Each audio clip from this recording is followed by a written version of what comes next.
விடுதலையை வலியுறுத்தி வவுனியா மாவட்ட கலைஞர்கள், சிவில் அமைப்புகள், அரசியல் கட்சிகளுடைய பிரதிநிதிகள் இன்றைய தினம் ஒரு கவன ஈர்ப்பு போராட்டத்தை மேற்கொண்டு வருகின்றோம்.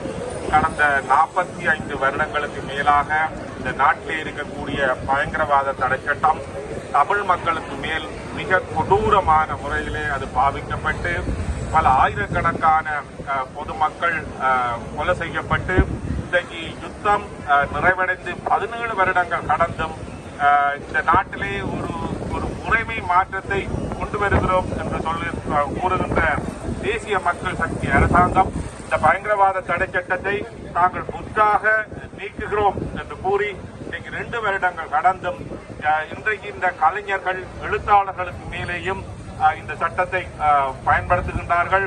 இது ஒரு மிக பாரதூரமான ஒரு நிலைமைக்கு இந்த அரசாங்கத்துக்கு எதிராக இட்டு செல்லும்.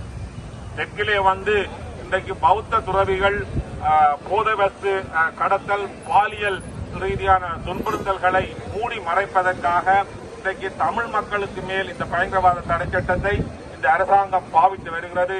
இதை நாங்கள் வன்மையாக கண்டிக்கின்றோம்.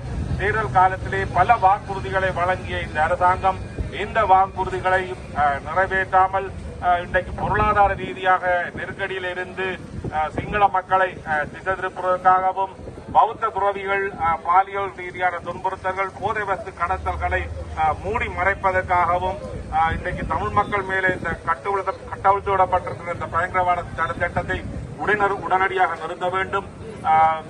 தமிழ் பேசுகின்ற அனைத்து பாராளுமன்ற உறுப்பினர்களும் இந்த பயங்கரவாத தடை சட்டத்தை நீக்குவதற்காக ஊரணியிலே திரண்டு இந்த சட்டத்துக்கு எதிராக உரிய நடவடிக்கை எடுக்க வேண்டும்.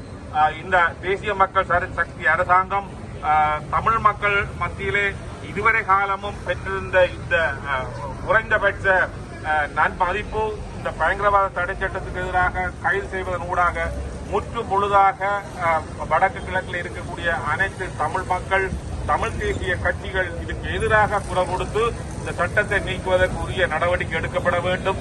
அதே மாதிரி சங்கீதன் விடுதலை செய்யப்பட வேண்டும் என்பது எங்களுடைய கோரிக்கை.